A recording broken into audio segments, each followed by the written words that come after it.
All right, below you're going to see a rectangle that's shaded. This is it. The rectangle has a base and height that represents the scale drawing of a backyard lawn. Okay, using the scale shown on the grid, find the actual length of the base of the lawn. So I'm going to call this the base and this the height. Oh, they have it right here, the base and the height. So this side or this side, it won't matter. And here is our scale. So each of these represents 4 meters.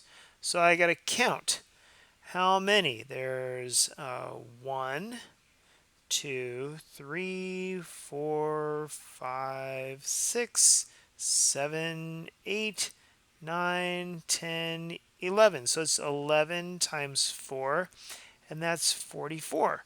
So what I should be able to do is I should be able to put 44 in here. And oops, that says 4R. Should be 44.